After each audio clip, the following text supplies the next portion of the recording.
that we tasted it and we go, that's honestly not what we thought. And sometimes I'm like, actually, I kind of like it. They're like, no. No, you don't. That's certain so-and-so's recipe that they don't like it. So then we don't use it. So we just kind of tweak it until we get it right. There you go. Yeah. So what have you learned from being here on brewing on this scale as opposed to obviously when you go home and brew on a smaller scale? Really, it's the getting the temperatures right. Okay. Checking, when I say gravities, I would say it's sugar content, but really it's the density of the water. But really getting those sugars out and then see how they ferment later. So getting that alcohol level to what you want it to be. Yeah. When I was a home brewer, I kind of skimped on the grain. And so suddenly you have like a 3% beer, 4% beer, which is fine. But you're just like, this kind of tastes watery. Right. And then you're like, okay, maybe I crank it up a bit. You crank it up a bit, it's like, God, it tastes kind of boozy, but it's kind of light colored. Okay, so what do we need to do to kind of tweak it? So kind of recipe making, talking to the other brewers, they're extremely knowledgeable. That's awesome. Talking about hops I never heard of, talking about grains I never heard of or never even used. And I was like, how do you know this stuff? It's like, I don't know. I just when I go to a brewery, I ask, hey, I know what your base malt is, but what other stuff do you use? Yeah. And I can barely memorize them, but they're extremely knowledgeable. Yeah. I was talking to not zoning master. This was Miel in New Orleans, that brewery, and so they actually were talking about how sometimes they get hit by a hurricane. Mm-hmm. They still got to brew, so they found some grains and stuff and some yeast that will still, even if they have no power, it'll still do the job that it would if they had power. Like, that's fucking insane that you even thought about that, but you have to. You have to, yeah. And we do have temperature control. Yeah. I think sometimes our yeast can still ferment. Right. But if it's too high, so we'll say it's too high if there's no electricity, it'll still ferment. Yeah. But there may be some off flavors, maybe. It just depends on how long the power's been out. Okay.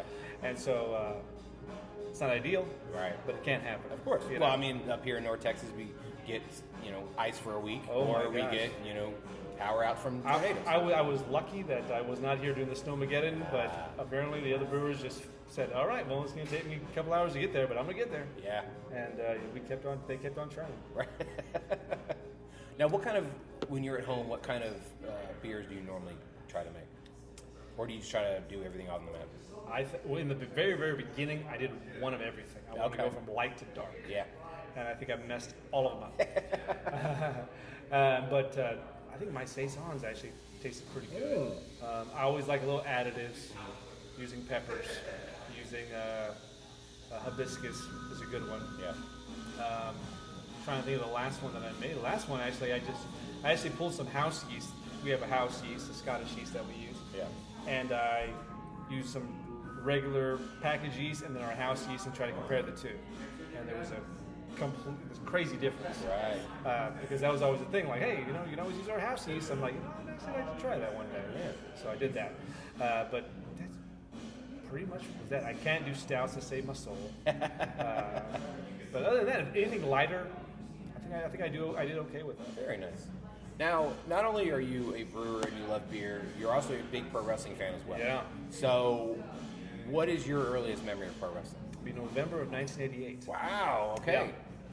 This is when Macho Man goes over the top rope. I think Hakeem or the Big Boss Man throws him out, and he lands on Elizabeth, and Hulk Hogan brings her to the back. That's right. And then that was setting up WrestleMania 5. He set up WrestleMania 5, and Macho Man says, "You got lust in your eyes." Yeah. And I think that's my earliest memory. Damn. I used to, this is actually it kind of goes along with that because that, and at the time, I got to go backwards. That's fine. I am from Mission, Texas. Proud to be from Mission, Texas. Tito Santana. Yes. Is Hall of Famer. Is from my hometown. I believe he's a hairdresser now. He owns the hair. Okay, his wife is a hairdresser. Oh, yeah. I'm sorry. He's a retired. Well, I don't know if he's still teaching, but he was a teacher at the time. He's a Spanish teacher in New Jersey. And so my mom, my random uncle, place to learn Spanish, but I mean, I guess, yeah. I don't know. Yeah. And so my mom went to high school with him. My uncles played football with him. So he's always been a hometown celebrity, along with Tom Landry, who's also in my hometown. Oh yeah. And so as a kid, I remember watching wrestling, and my mom goes, "I know him." That's Mercedes Solis. It's like, wait, what? I would call my cousin Michael. I'm like, my mom says she knows Tito Santana. And my cousin Mike was saying, yeah, my dad said he played football with him. I'm like, what? This is crazy. Yeah, you think your dad's your hero, but your mom knows Tito Santana. I was okay, Mom. So if he walked in, he would recognize you. He goes, well, if I said my name, yeah, he would. It's a small class back then. Yeah. My mom was a sophomore in this year. So, where was I going with that? Okay, yeah. So my earliest memory of November 1988. Yeah. I used to make championship belts, and at the time, the Demolition were the tag team champions. Yes. And they beat Strike Force, which is Tito Santana and Rick Martel. Right. And so I think I came to pre-K, about pre-K 4, I think.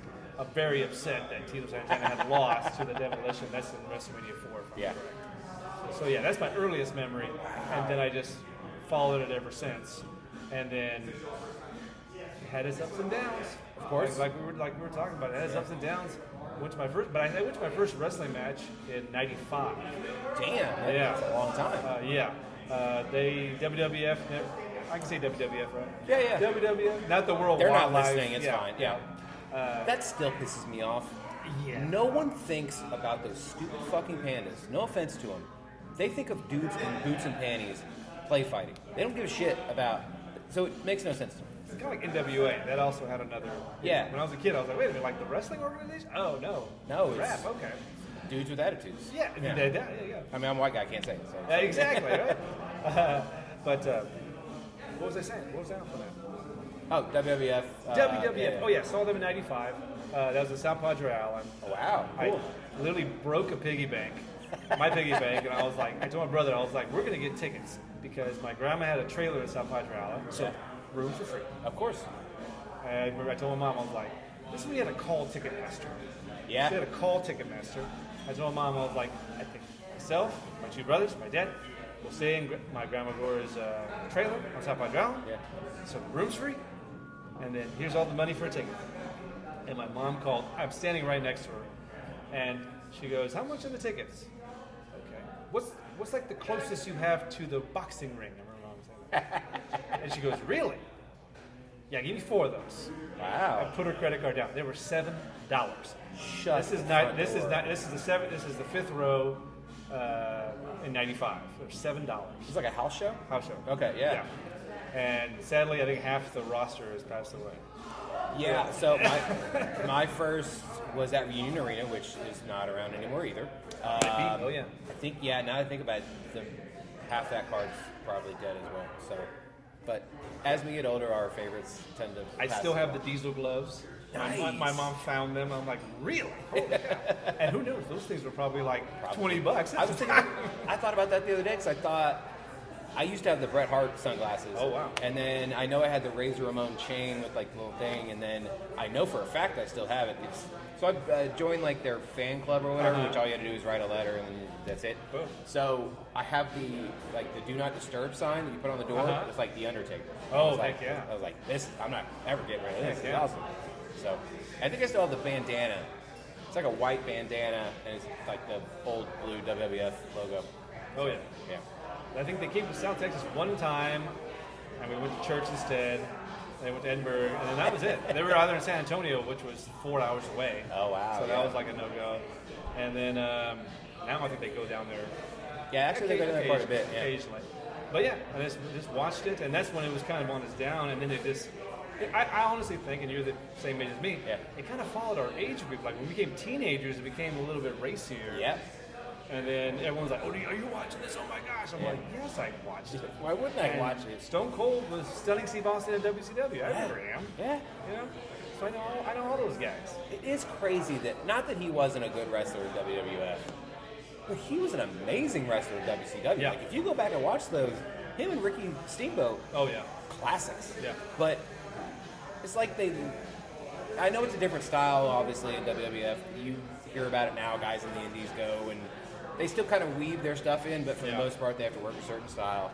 But like it's almost like he lost half of his moveset going over to the WWF, which I thought was the weirdest thing ever.